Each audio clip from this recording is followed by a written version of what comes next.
नमस्कार, मैं हूं आपके साथ सोनिया। बुलेटिन की शुरुआत करेंगे। देश में लगातार बढ़ती महंगाई को लेकर अब राजनीतिक विरोध तेज होता जा रहा है। इसी कड़ी में आम जनता के साथ साथ कांग्रेस कार्यकर्ताओं ने आम जनता की समस्याओं को लेकर 4 दिवसीय धरना प्रदर्शन किया है। धरना प्रदर्शन के दौरान कांग्रेस नेताओं और कार्यकर्ताओं ने बढ़ती महंगाई, रसोई गैस, राशन सामान के दाम, पेट्रोल डीजल की कीमतों और रोजमर्रा की जरूरतों के सामान के बढ़ते दामों को लेकर सरकार के खिलाफ जमकर नारेबाजी की। वहीं कांग्रेस कार्यकर्ताओं का कहना है कि महंगाई की मार से आम आदमी परेशान है, घर का बजट बिगड़ चुका है और गरीब और मध्यम वर्ग के लोगों को सबसे ज्यादा दिक्कतों का सामना करना पड़ रहा है। बता दें कि धरना स्थल पर बड़ी संख्या में कांग्रेस पदाधिकारी और कार्यकर्ताओं के साथ आमजन मौजूद रहे।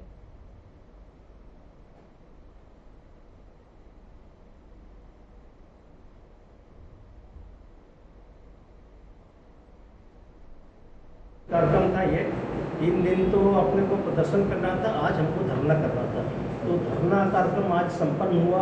यहाँ आप लोगों ने भी देखा होगा, सभी लोगों ने देखा है कि क्षेत्र से लगभग 200 कांग्रेस कार्यकर्ता तपती धूप में 2 बजे से 4 बजे तक, यहाँ 5-6 बजे तक बैठे रहे और सभी लोगों ने अपना सारगर्भित भाषण दिया।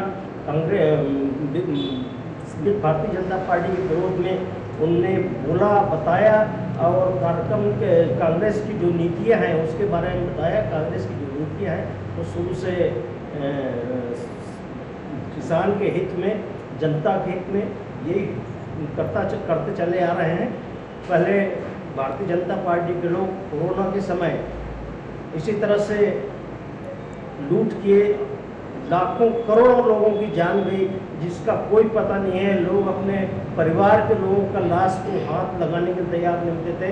उसको स्वीपर दफनाता था, स्वीपर ले जाकर उसको दफना देता था, नदियों में बहा दिया जाता था, कहीं भी डाल दिया जाता था, लोगों को पता नहीं चलता था। उसके बाद से ये जो कार्यक्रम चला है उनका पैसा कमाने वाला, फिर नोटबंदी कार्यक्रम शुरू हुआ। नोटबंदी के कार्यक्रम में भी इन्होंने यही किया। का जो प्रदर्शन रही से हमारे मन के महंगाई के ऊपर रही से हमार 4 दिवसीय के यहाँ प्रदर्शन रही से एक दिन हम सोना चांदी दुकान, एक पेट्रोल पंप और एक किराना दुकान, चारों जगह हम परिस्थिति और सबसे बात करें तो सोना चांदी दुकान वाले भी परेशान, petrol pump, diesel petrol pump भी नहीं मिलते और किराना सामान में भी बहुत बढ़ोतरी है। और रही बात प्रधानमंत्री ला फर्क पड़ी, प्रधानमंत्री ला यदि फर्क पड़ती, जनता के हित में काम करती तो जनता ला तकलीफ दे के काम नहीं करती। चुनाव के पहले अतका बड़े बड़े वादा करते कि महिला मन के आँख से आंसू नहीं आवन दो, लेकिन आज देखो महिला मन के आँख में आंसू का, महिला के आँख में आंसू, पुरुष के आँख में आंसू, बच्चा के आँख में आंसू, युवा के और वृद्धा सबके आँख में आंसू भरे के काम करा थे, आंसू बहाए के काम करा थे। जैन हमारे देश के प्रधानमंत्री है, वाकई में जनहित ऐसी है और जनहित में काम करा थे तो वो जरा से भी शर्म हो ही तो जनता के हित में काम करे। और रही बात जैन हमारे प्रदर्शन के फर्क है, फर्क जनता तक पहुँचते वो काम करा थे, उसके लिए मैं धन्यवाद। बलरामपुर जिले के वाड्रफनगर क्षेत्र स्थित धनवार अंतर्राज्यीय चेक पोस्ट में जमीन अधिग्रहण मुआवजे की मांग को लेकर चल रहा ग्रामीणों का धरना आखिरकार समाप्त हो गया। जानकारी के अनुसार चेक पोस्ट निर्माण के लिए प्रशासन ने करीब 20 एकड़ जमीन का अधिग्रहण किया था, लेकिन लंबे समय से मुआवजा नहीं मिलने से ग्रामीण नाराज थे और आंदोलन कर रहे थे। मामले की जानकारी मिलने पर वाड्रफनगर एसडीएम मौके पर पहुंचे और ग्रामीणों ने बातचीत कर उनकी समस्याएं सुनी। प्रशासन की ओर से जल्द मुआवजा और समस्या समाधान का आश्वासन दिए जाने के बाद ग्रामीणों ने धरना समाप्त करने का निर्णय लिया। फिलहाल क्षेत्र में स्थिति सामान्य है, लेकिन ग्रामीणों ने चेतावनी दी है कि यदि जल्द समाधान नहीं हुआ तो आंदोलन को फिर शुरू किया जा सकता है।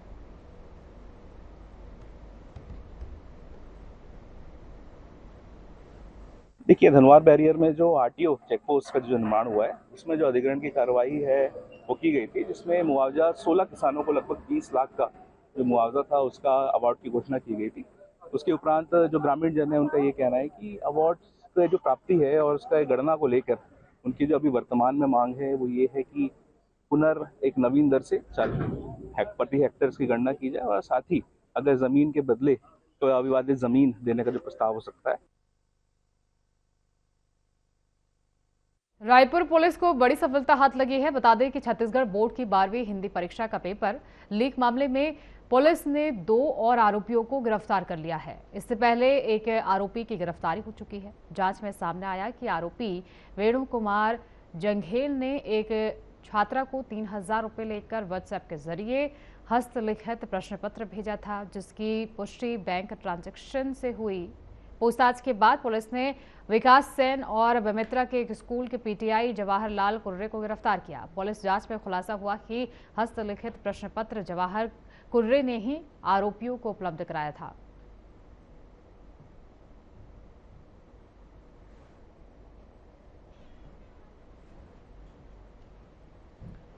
मुंगेली जिले में आम जनता को त्वरित पुलिस सहायता और आपातकालीन सेवाएं उपलब्ध कराने के उद्देश्य से कलेक्ट्रेट जन दर्शन सभा कक्ष में नई डायल 112 सेवा वाहनों का शुभारंभ किया गया। कार्यक्रम में मुख्य अतिथि विधायक मुन्नूलाल मोहले की उपस्थिति में जिला कलेक्टर कुंदन कुमार और वरिष्ठ पुलिस अधीक्षक भोजराम पटेल के नेतृत्व में ये आयोजन हुआ। केंद्रीय गृह मंत्री अमित शाह द्वारा देश भर में आपातकालीन सेवाओं को मजबूत करने के तहत प्रदेश में 400 अत्याधुनिक इमरजेंसी रिस्पांस व्हीकल तैयार किए गए हैं।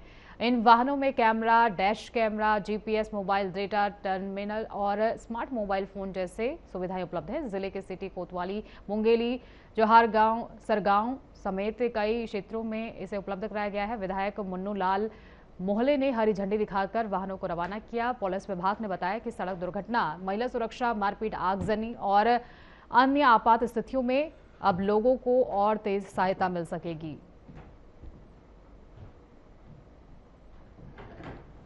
तो मुंगेली में नई 112 डायल वाहनों को हरी झंडी दिखाकर रवाना किया गया है और इससे त्वरित सहायता लोगों को पहुंचाई जाएगी। चाहे कोई भी इमरजेंसी सहायता लोगों तक पहुंचाने के लिए इन वाहनों को आज रवाना किया गया है और आपात स्थिति में अब जल्दी सेवा मिलेगी और लोगों को किसी भी परेशानियों का सामना नहीं करना पड़ेगा। उनकी इस परेशानियों का त्वरित समाधान किया जाएगा। इसी को लेकर इन वाहनों को आज रवाना किया गया। तो अलग अलग जिलों में डायल 112 की गाड़ियां तैनात की गई हैं। इन गाड़ियों में कई सुविधाएं उपलब्ध हैं। डैश कैमरा और कैमरा इन समेत जीपीएस सिस्टम इन गाड़ियों में लगा हुआ है ताकि कोई भी समस्याएं अगर इमरजेंसी में होती है, जैसे आगजनी की घटना कहीं घटती है, तो जल्द से जल्द सिर्फ 112 डायल करके लोग त्वरित सहायता पा सकते हैं। तो इसका लक्ष्य यही है कि जनता की समस्याओं को जल्द से जल्द उनका निदान करना, उन्हें कोई भी असुविधा ना आने देना। और सरकार की तरफ से इसको लेकर कई समय से योजना बनाई जा रही थी। सरकार का लक्ष्य है कि हर व्यक्ति तक सुविधाओं का लाभ पहुंचे। इसी को लेकर इन वाहनों को रवाना किया गया।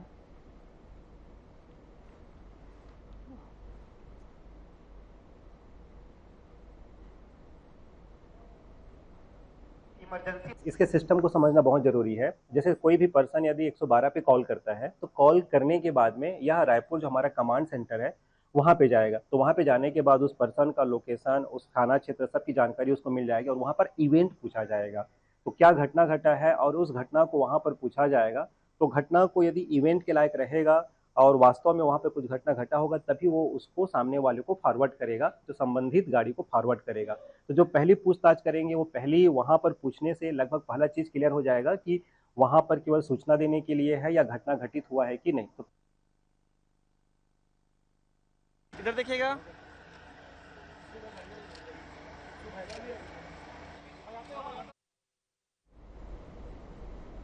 दुर्ग जिले में देशव्यापी केमिस्ट बंद का व्यापक असर देखने को मिला, जहां करीब 1200 मेडिकल स्टोर पूरी तरह बंद रहे और दवा बाजार पूरी तरह ठप नजर आया। ये बंद all India organisation of chemist and druggist के आह्वान पर आयोजित किया गया। बंद के समर्थन में दुर्ग जिला द्वारा विक्रेता संघ द्वारा जागरूकता रैली निकाली गई, जो जीवन रेखा परिसर से शुरू होकर शहर के प्रमुख मार्गों से गुजरते हुए वापस वहीं समाप्त हुई। संघ के अध्यक्ष वकार हसन कामदार और सचिव दीपक बंसल के नेतृत्व में निकले इस रैली में बड़ी संख्या में दवा व्यापारी और नागरिक शामिल हुए। दवा व्यापारियों ने ऑनलाइन दवा विक्रय बड़ी कंपनियों की भारी छूट नीति और नकली दवाओं के खिलाफ सख्त कार्रवाई की मांग उठाई। वहीं आम लोगों को राहत देने के लिए प्रत्येक क्षेत्र में एक एक दवा विक्रेता को आवश्यक सेवाओं की जिम्मेदारी सौंपी गई। संघ ने अभिभावकों से बच्चों को मोबाइल पर फैल रही गलत चिकित्सा जानकारी से दूर रखने की अपील भी की है। तो दुर्ग में आज 1200 मेडिकल स्टोर बंद रहे। देशव्यापी आह्वान मेडिकल स्टोर संचालकों की तरफ से बंद का आह्वान किया गया है और इसका असर दुर्ग में भी देखने को मिला, जहां बड़ी संख्या में मेडिकल स्टोर संचालकों ने अपनी दुकानें बंद रखी और इससे कई मरीजों को परेशानियों का सामना भी करना पड़ा। उनका कहना है कि जो बड़ी दवाई कंपनियां हैं वो ऑनलाइन सस्ती दवा लोगों को उपलब्ध कराकर उनके साथ खिलवाड़ कर रही हैं। इनसे उन्हें घाटा हो रहा है। इस पर जल्द से जल्द कार्रवाई की उनकी तरफ से मांग की गई है। तो 1200 मेडिकल स्टोर बंद रहे और उनका कहना है कि जल्द से जल्द अगर सरकार उनकी नहीं सुनती है, उनकी मांगें पूरी नहीं करती है तो आगे भी मेडिकल स्टोरों को बंद किया जाएगा। हालांकि कई जगहों पर मेडिकल स्टोर खुले हुए थे क्योंकि सभी लोग समर्थन नहीं कर रहे हैं और खासकर लोगों को, मरीजों को काफ़ी दिक्कतों का सामना इस दौरान करना पड़ रहा है। हालांकि जो हॉस्पिटल के अंदर मेडिकल स्टोर उपलब्ध होते हैं उन्हें बंद नहीं किया गया है ताकि ज़्यादा परेशानी मरीजों को ना हो। लेकिन कुछ दवाइयाँ ऐसी होती हैं जो ऑनलाइन मिलती है। उनका आरोप है कि ऑनलाइन ज़्यादातर दवाइयाँ अवैध तरीके से बेची जाती है, उनका कोई रिकॉर्ड नहीं होता है। इससे युवाओं में गलत दवाई लेने का जो एडिक्शन है वो बढ़ जाता है। कई दवाइयाँ नशीली भी होती हैं जिससे युवाओं को नशे की लत हो जाती है। इसी को लेकर ये आह्वान किया गया है, बंद का आह्वान किया गया है और दुर्ग में 1200 मेडिकल स्टोर इसको लेकर बंद किए गए हैं।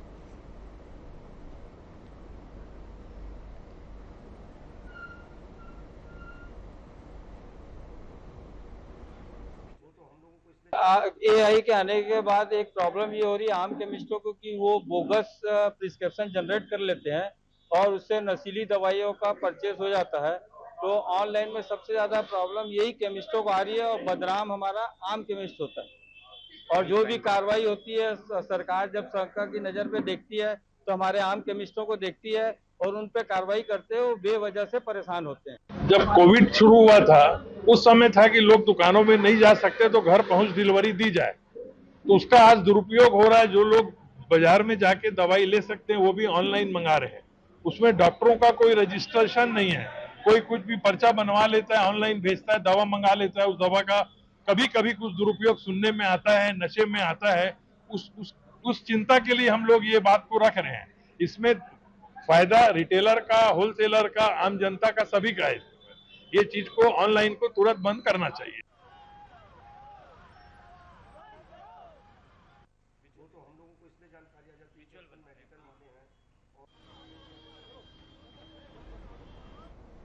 रायपुर पुलिस कमिश्नरेट ने सूखे नशे के विरुद्ध अभियान के तहत बड़ी कार्रवाई करते हुए 2 ड्रग कारोबारियों के खिलाफ PIT NDPS एक्ट के तहत डिटेंशन ऑर्डर जारी किया है। पुलिस के अनुसार सिटी कोतवाली क्षेत्र के मुकेश बनिया और उरला क्षेत्र के बैसाखू ध्रुव लंबे समय से मादक पदार्थों के अवैध कारोबार में सक्रिय थे। दोनों आरोपियों के खिलाफ NDPS एक्ट के तहत पहले से कई मामले दर्ज हैं।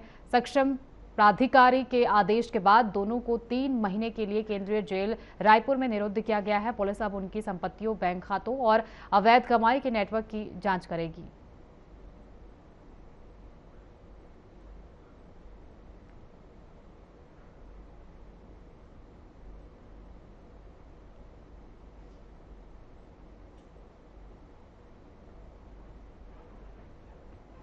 अगली खबर दंतेवाड़ा से है, जहां भाई ने की भाई की हत्या, जमीन विवाद में उतरा मौत के घाट। ये बड़ी जानकारी आप तक पहुंचा रहे हैं दंतेवाड़ा से, जहां एक भाई ने दूसरे भाई की हत्या कर दी। 24 घंटे में आरोपी रामू गिरफ्तार हो गया है। पुलिस ने लोहे की गैती भी जब्त कर ली है। सिटी कोतवाली दंतेवाड़ा का ये पूरा मामला बताया जा रहा है।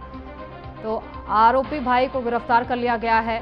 ये बड़ी जानकारी आप तक पहुंचा रहे हैं दंतेवाड़ा से, जहां भाई की हत्या कर दी। जमीन विवाद में अपने भाई को मौत के घाट उतारा, लोहे की गैती मारकर उसे मौत के घाट उतारा है और इसको लेकर पुलिस ने आरोपी भाई को गिरफ्तार कर लिया है। कांकेर पुलिस अधीक्षक कार्यालय से अत्याधुनिक डायल 112 वाहनों को हरी झंडी दिखाकर रवाना किया गया। कार्यक्रम में सांसद भोजराम नाग और विधायक आशाराम नेताम ने फॉरेंसिक मोबाइल वैन और यातायात प्रबंधन के लिए ई रिक्शा पेट्रोलिंग वाहनों को रवाना किया। इस दौरान नगरपालिका अध्यक्ष अरुण कौशिक समेत बीजेपी के कई वरिष्ठ नेता मौजूद रहे। नए वाहनों के शामिल होने से जनता की सुरक्षा व्यवस्था और अधिक मजबूत होगी, साथ ही आपातकालीन परिस्थितियों में लोगों को त्वरित सहायता उपलब्ध कराई जा सकेगी। पुलिस विभाग ने इसे आधुनिक और प्रभावी पुलिसिंग की दिशा में महत्वपूर्ण कदम बताया है।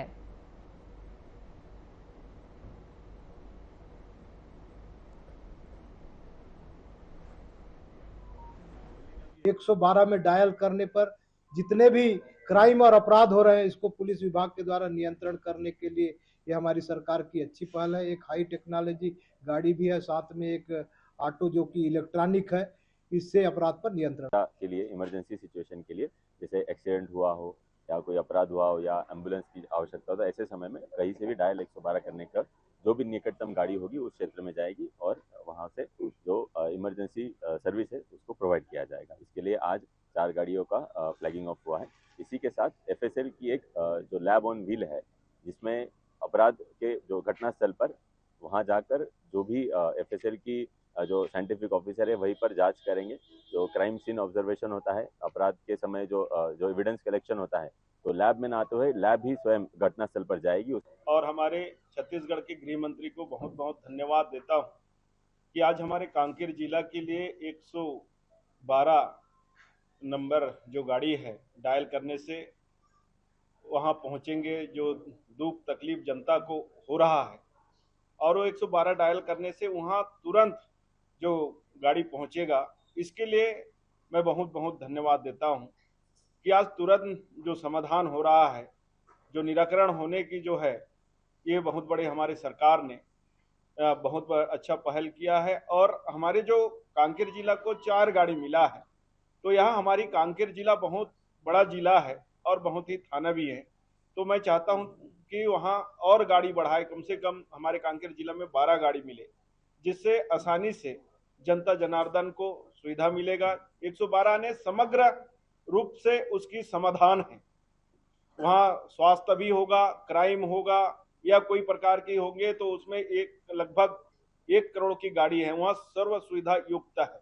और हमारे छत्तीसगढ़ के गृह मंत्री को बहुत बहुत धन्यवाद देता हूँ कि आज हमारे कांकेर जिला के लिए 112 नंबर जो गाड़ी है डायल करने से वहां पहुंचेंगे जो दुख तकलीफ जनता को हो रहा है, और वो 112 डायल करने से वहां तुरंत जो गाड़ी पहुंचेगा। इसके लिए मैं बहुत बहुत धन्यवाद देता हूं कि आज तुरंत जो समाधान हो रहा है, जो निराकरण होने की जो है, ये बहुत बड़े हमारे सरकार ने बहुत अच्छा पहल किया है। और हमारे जो कांकेर जिला को 4 गाड़ी मिला है, तो यहाँ हमारी कांकेर जिला बहुत बड़ा जिला है और बहुत ही थाना भी है। तो मैं चाहता हूँ कि वहाँ और गाड़ी बढ़ाए, कम से कम हमारे कांकेर जिला में 12 गाड़ी मिले, जिससे आसानी से जनता जनार्दन को सुविधा मिलेगा। 112 ने समग्र रूप से उसकी समाधान है। वहाँ स्वास्थ्य भी होगा, क्राइम होगा या कोई प्रकार की होंगे, तो उसमें लगभग 1 करोड़ की गाड़ी है, वहाँ सर्व सुविधा युक्त है। रायपुर में नागरिक सुरक्षा व्यवस्था को मजबूत बनाने के लिए डायल 112 फेज 2 नेक्स्ट जनरेशन सेवा का शुभारंभ किया गया। कार्यक्रम में उप मुख्यमंत्री और गृह मंत्री विजय शर्मा ने 54 अत्याधुनिक इमरजेंसी रिस्पांस वाहनों को हरी झंडी दिखाकर रवाना किया। नई व्यवस्था अब छत्तीसगढ़ के सभी 33 जिलों में लागू होगी। रायपुर शहर और ग्रामीण क्षेत्रों के लिए GPS सुसज्जित ERV वाहन तथा हाईवे सुरक्षा के लिए विशेष पेट्रोलिंग वाहन तैनात किए गए हैं।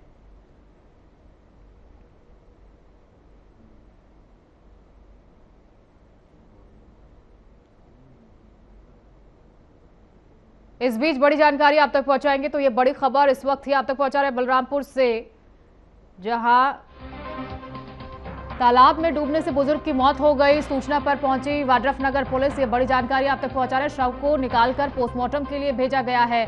घटना के बाद लोधी गांव में मातम पसरा हुआ है। तो ये बड़ी जानकारी आप तक पहुंचा रहे हैं। बलरामपुर से, जहां तालाब से युवक के शव को बाहर निकाला गया है। बता दें कि यहां पर नहाने के दौरान ये बड़ा हादसा हो गया और डूबकर मौत हो गई। हालांकि पुलिस ने मामले की जांच शुरू कर दी है और देर रात फायरिंग से तालाब में डूबने से बुजुर्ग की मौत हो गई और कैसे ये तालाब में गया इसको लेकर अब पुलिस जांच कर रही है। रायपुर के टिकरापारा इलाके में चाकूबाजी की घटना से इलाके में सनसनी फैल गई। मामला साहू मोहल्ला हनुमान मंदिर के पास का है, जहां पार्थी बलराज शर्मा अपने दोस्त के घर गया हुआ था। इसी दौरान हिस्ट्री शीटर आरोपी आर्यन ठाकुर उर्फ महेंद्र वहां पहुंचा और पुरानी बात को लेकर विवाद करते हुए गाली गलौज शुरू कर दी। देखते ही देखते आरोपी ने जान से मारने की धमकी देते हुए धारदार चाकू से हमला कर दिया। हमले से बचने के प्रयास में युवक के हाथ और कलाई में गंभीर चोटें आई। घटना की सूचना मिलते ही रायपुर पुलिस सक्रिय हुई और फरार आरोपी की तलाश शुरू कर दी। पुलिस ने त्वरित कार्रवाई करते हुए दबिश देकर आरोपियों को चाकू समेत गिरफ्तार कर लिया है। आरोपी के खिलाफ हत्या के प्रयास और आर्म्स एक्ट के तहत मामला दर्ज किया गया है। न्यायिक रिमांड पर भेज दिया गया है। पुलिस मामले की आगे की जांच कर रही है। रायपुर के सिविल लाइन इलाके में जिम जा रही एक युवती से चैन स्नैचिंग की कोशिश का मामला सामने आया है। जानकारी के अनुसार बैरन बाजार निवासी कृतिका यदु पैदल जिम जा रही थी। इसी दौरान एसबीआई रीजनल ऑफिस के पास एक युवक विपरीत दिशा से आया और उनके गले में पहनी सोने की चैन छीनने का प्रयास किया। घटना के बाद इलाके में हड़कंप मच गया। मामले की सूचना मिलते ही रायपुर पुलिस ने त्वरित कार्रवाई करते हुए आरोपी रेहान साहू को गिरफ्तार किया है। फिलहाल पुलिस आरोपी से पूछताछ कर रही है। मामले की विस्तृत जांच में जुटी हुई है। रायपुर के खमतराय इलाके में पुरानी रंजिश को लेकर दो पक्षों के बीच खूनी संघर्ष का मामला सामने आया है। बता दें कि विवाद के दौरान दोनों पक्षों में जमकर मारपीट और चाकूबाजी हुई। पहले पक्ष की शिकायत के मुताबिक आयुष ठाकुर और पीयूष ठाकुर आपस में विवाद कर रहे थे। इसी दौरान बीच बचाव करने पहुंचे जीवन बघेल पर धारदार चाकू से हमला कर दिया गया। वहीं दूसरे पक्ष का कहना है कि जीवन बघेल और मुकेश डोंगरे ने आयुष ठाकुर पर धारदार हथियार से हमला किया। मामले में पुलिस ने 3 आरोपियों को गिरफ्तार कर घटना में इस्तेमाल चाकू जब्त कर लिया है।